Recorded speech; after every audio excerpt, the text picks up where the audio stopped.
Alright everyone, in today's video we're going to be talking about what it's like going to fat camp and what that entire experience was like for me personally. This should be a pretty interesting video because I know a lot of people have not gone through this experience who have lost weight. But to get right into it, basically I went to this camp when I was going into my sophomore year in high school. This happened over the summer of 2016. My parents were really looking for me to lose some weight, and I think I was about 240 if I remember correctly going into that camp, which was very heavy. I don't believe I was as tall as I am now either, so I mean that was just even worse, that heavier and not even as tall which as I am now, which is 5'11", barefoot. But the thing is that I mean I was basically a fat kid. My parents saw things going in the wrong direction, so they wanted to turn it around. So they thought it was a good idea to send me to this camp, and I think it set them back a few $1,000s, and essentially took place over exactly 28 days or 4 weeks. And I went off to a place where there was a lot of other kids there. I want to say there was a few hundred kids, maybe that, for the summer, and they had like 2 sessions where I was in the second session, I guess you can call it. Some kids were there for a total of 8 weeks before that entire first session and second session. That would take place, in June and July, and then the second session was July and August. So that's the one I was in for 4 weeks. I ended up going from 240 to 220, so I lost 20 pounds, and for that reason I would say it was a little bit of a success, and there was good things about it, but ultimately I don't think it was a very great experience and not something I'd recommend. Maybe you're a parent out there thinking about sending your kid to a fat camp. I actually would not do that, and we're going to be talking about what happened there. So when I first arrived at camp in July, I just remember being kind of culture shocked. You were like, is this really happening? I hadn't even been away from home pretty much that entire other than going on vacation, but I was with everybody. But this was the first time, almost like when you're going off to college, you're basically on your own, and this was going to be over 4 weeks. And worse yet, it's not like you're going somewhere and it's something you want to do, like maybe going off to college and you got some new responsibilities and those are keeping you occupied. You can do what you want. No, this is you're going and you're going to be told what to do. It's a mini version of prison. Obviously, let's be real, it was not as bad as that, and certainly I'm not trying to say that, but it felt like that. I mean, you're going to go in there and be told what to do, and just this whole idea of like, wow, we're going to suffer losing weight. And it was I was just very depressed. Like the first few days, I'm like, this cannot be happening. But ultimately, I got over that kind of quickly and started to learn to kind of do things on my own. What they would have us do on the daily is a lot of exercise, as you can imagine, and we were eating clean. So in the first week, it was really tough. They had us running the mile basically the first time that you kind of went up to this field and you ran the mile pretty quickly. They were almost testing you to figure out where you were, and that one was tough. I remember, I think the mile for me was over 15 minutes or something absolutely awful, and just felt out of breath, out of shape. You couldn't do anything. I also remember my dad took me to Burger King before I even got there, so that was like the last hurrah, I guess, for me. And then it just, it felt terrible running that mile, doing that. But also where you would work out and do the mile, and where you did a lot of activities, they had this place called the Field. I know you can imply what that means, but it was a field out there with no shade. You're in the middle of the sunshine, and it's on top of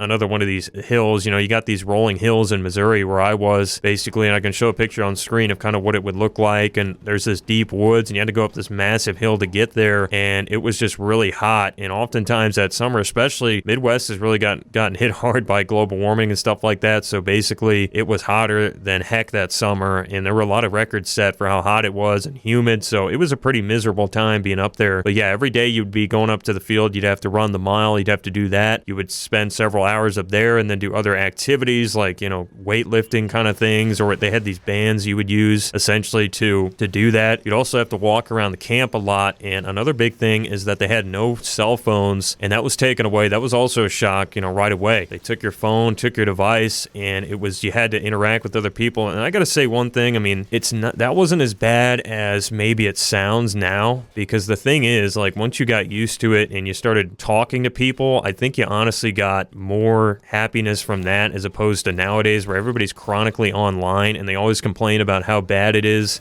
being always on your phone or always online. So honestly, looking back, that actually wasn't even bad, or it certainly for you, especially because you're already locked in. Where are you going to go? You're spending 28 days here. You're stuck at this camp. Might as well make the most of it and get to know whoever you're doing this with. And that was what I was able to do. And you kind of had to, because you didn't have any other choice. You weren't going to be making relationships electronically. You didn't have it. So you only got your phone, I think it was once a week, and you got that for like an hour, and they'd let everybody out by the lake. But that was pretty much it, man. They took your phone, took your electronics. So at that point, you did have to go back to kind of how people actually communicated, which was kind of nice in a lot of ways. But that was also, you know, it led us to what you would do during the days. A lot of times you're going down to like classes and stuff too. They would have like an hour where you'd basically learn more about nutrition each day and essentially just teach you on everything that's going on, what you need to be eating. And this was definitely, a lot of the advice was definitely pretty much on point. Now, I don't think they really preached what my kind of general rule is, but just try to mostly be eating that higher volume, lower in calorie. And they did preach that, but it was also about the specifics in terms of going into the macronutrients and stuff, telling you, you know, to avoid as much salt, and here's the amount of fat and all that kind of stuff you need to eat, and the amount of calories as well. So really keeping it basically on par. And I mean, I'm not saying any of the advice was bad or anything like that, and that, yeah, but that was what you basically get nutrition training on top of it all. But I mean, a few of the things after that, once everyone got kind of comfortable with each other, it got pretty interesting. There were a few incidents definitely that went on at the camp. I remember one kid got in a shouting match with one of the counselors, and most of the counselors are pretty nice. You'd basically have everybody split into cabins, and I was in one cabin where I want to say there was about 10 kids with me, and I believe the cabin was big enough to be split into two. If anybody's gone off to camp, you might know or have seen that before. There was like a door and then a whole nother set of like maybe 8 to 10 people basically on the other side of the wall, and that was the situation. So I had a counselor on my side and then like 8 to 10 kids or something like that. Pretty big bathroom, and you're all in these bunk beds around a U-shaped thing like a horseshoe, and that was the way it broke down in the cabins. And so you got to know a lot of your cabin mates. But I remember we had one kid that he definitely got the brunt of it. He got picked on, and this kid just couldn't hang. He was very emotional, I guess, to say the least, and did kind of set himself up to be a target. But at that point also, you definitely saw,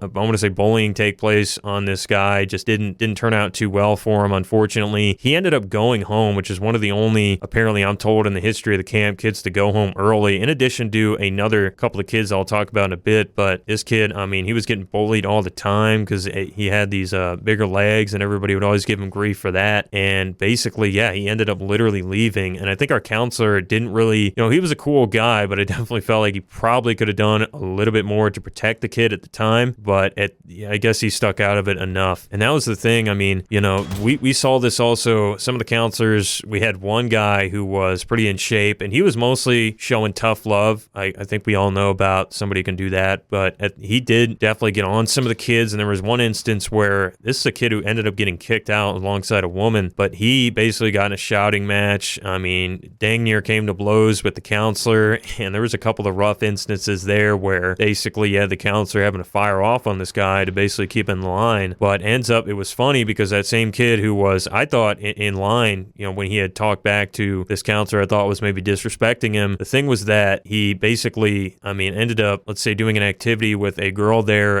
in a discreet manner, but a terrible location, and they ended up getting kicked out. So that was the only two people to get kicked out apparently in the camp's history that I was told, because remember that other kid in my cabin ended up leaving on his own right. He just couldn't stand getting picked on. So that was the kind of thing that was going on there. I mean, it was a crazy situation. Another concern that we had, and a lot of people, I think when they watched the South Park episode of the fat camp that happened, you see almost some very, very heinous activities. There wasn't anything that ridiculous going on. And to be fair, the camp organizers, I thought they were really trying to make the world a better place with their whole camp. From what I understand, they lose money actually running it, and they're just basically trying to get kids into shape and really teach them about nutrition. So I don't think it was a bad intentions, but I don't think this place ended up working because you don't teach the kids enough, or you couldn't really, when you lose weight, you have to do it on your own. You have to have that, your own drive. And I think you kind of put somebody in a place where they can artificially succeed for a little bit, but when they get back, you haven't really forced them to train with dealing with the real world and force them to do it on their own and develop all that discipline. So I think things crumble down when they get put back out into the world. And so that was for me how it ended up looking out. And a sort of a comparison to be made is some people, when they go to prison for such a long time, they don't know how to actually function when they get out. And again, we're talking about some people, because some kids did keep the weight off, but some people, you know, let's say for that example in the prison, they get out, they don't know how to behave, so they almost would rather go back in because you knew how to, you had your day, your life laid out for you there. Same thing with the military people. Some people get so sucked into that lifestyle that you don't know how to behave when you get out. I think it's the same thing with that weight loss camp and weight loss camps in general. What happens is you get in there, you get taught good habits and all that, but you're kind of forced to do it. And from that standpoint, you don't end up learning how to do it on your own. But another big story that was funny is that they had an alarm system on all the doors. doors. So basically when you walked in and you opened the door, it would start beeping, and it made this really high-pitched, very annoying beeping sound. And you better believe if you left that door open, I mean, there was going to be hell to pay. People would get right on you. They would scream, they would yell, they would get angry at you, and you might get something thrown at you if you didn't close that door immediately. And it was also used as basically a system you couldn't escape or run out of the camp. Although, to be honest, of course, it is set up like a traditional,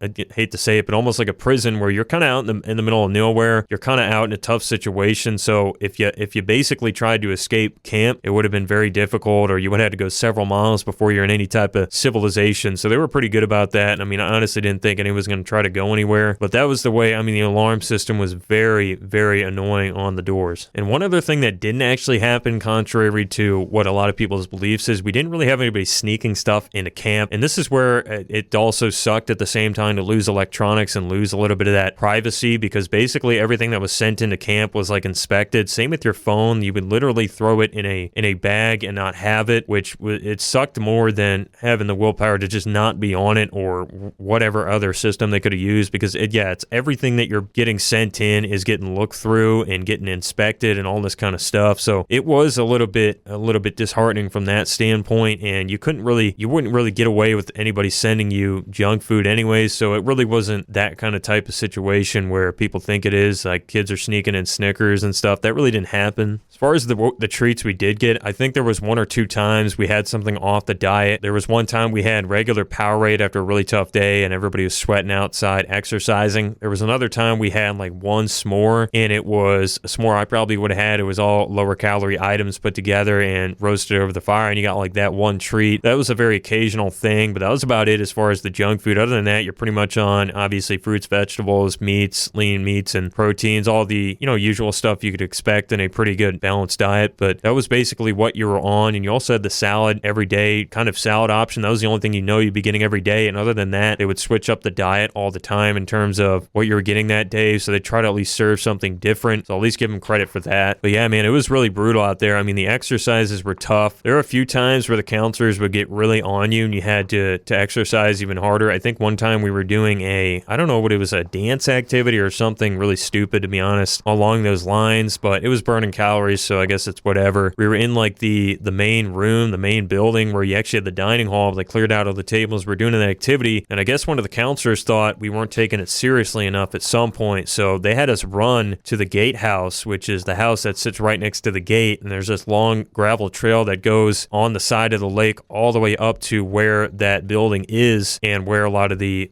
hill is as well, that takes you up to the cabins or more of the cabins and then the field subsequently. So that's how the situation was. But you basically had to run that. It was several miles to run back and forth to the gatehouse and then back to the building and then all that. And that was all because, the counselor thought we were all joking around or something during an activity. So yeah, it was a little bit like military boot camp from that perspective. But overall, I thought a lot of the counselors were mostly nice. A lot of the organizers I thought had a really good vision. They would try to definitely get in touch with each kid as well and take things to a personal level and get to know you. Definitely had some good conversations with them. But ultimately, and I have to say this, as much as it hurts, I don't think weight loss camps work. I don't think this weight loss camp worked. When it ended up happening for me is I lost 20 pounds. We'd weigh in once a week, so I saw that progress. But I'm at 220 at the end of the 28 days, right? So a good 20 pounds in 28 days. But what ends up happening is, and I was less concerned too, let me be clear about how fast we lost. I don't think that was the reason that I ended up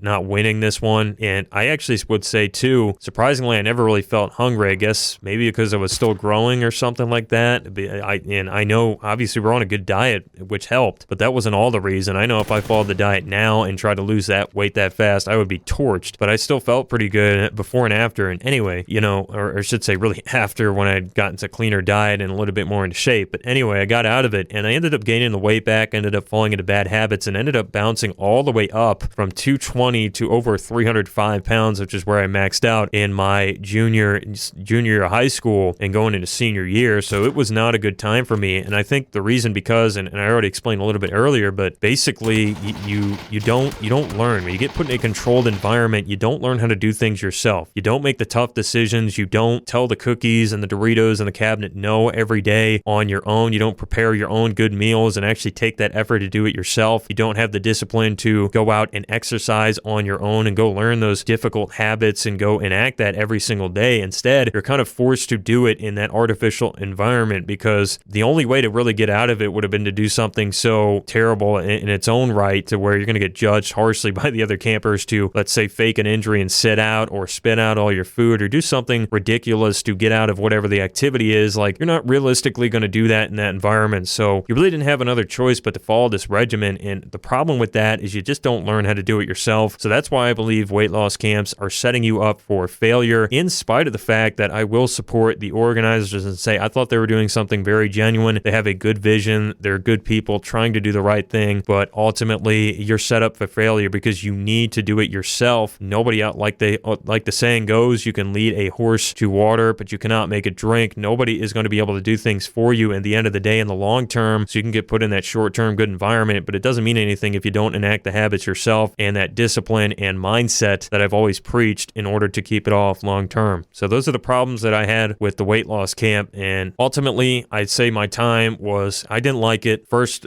going into it, I didn't like it. When I was getting out of it, I kind of learned I had a good social life there in terms of the other campers. I felt like I made some friends, and also probably the first experience in a mini almost dating situation with a girl there. So those were two valuable learning lessons for me, and I didn't necessarily hate my time because of that at the end of it. Plus, you're obviously a little happy losing weight. But definitely, man, if you're going into this situation, if you're a younger kid out there, younger guy, or if this is a situation, and I'm talking to any parents out there, you have a kid that's overweight, I would not recommend setting them to fat camp. I would try to figure out a way you can get them to push themselves, and a keyword themselves, to making the changes to better themselves, because you're just not going to be able to force somebody else to do it. And going back off it, if you're a kid in this scenario and your parents are thinking about sending you to fat camp, all I can say is best of luck. Try to survive that first week or two or whatever it is, and then you should be better off for those remaining weeks or whatever remaining time you have there. But definitely it's going to be difficult, but you'll get through it. So just to wrap things up, I definitely think you want to avoid weight loss camps if you can. I would say I was lucky that in my case, the camp I was at didn't have as many awful stigmas or heinous things going on that maybe some people have discussed. There wasn't anything that had you asking serious moral questions or stuff like that. But I just think that the conditions can make some people very depressed at the start. Plus, the fact that you're in a controlled environment is unrealistic for the long term, and that doesn't teach you how to do things on your own, which is ultimately the only way you're going to be able to keep weight off forever. Thanks everyone for watching. Be sure to comment down below if you have an experience going to a weight loss camp or know anyone that did. You can also let me know your thoughts on the video. If you liked the video, be sure to leave a like and subscribe if you haven't. Thanks again. Hope you tune in to the next video that will be out soon.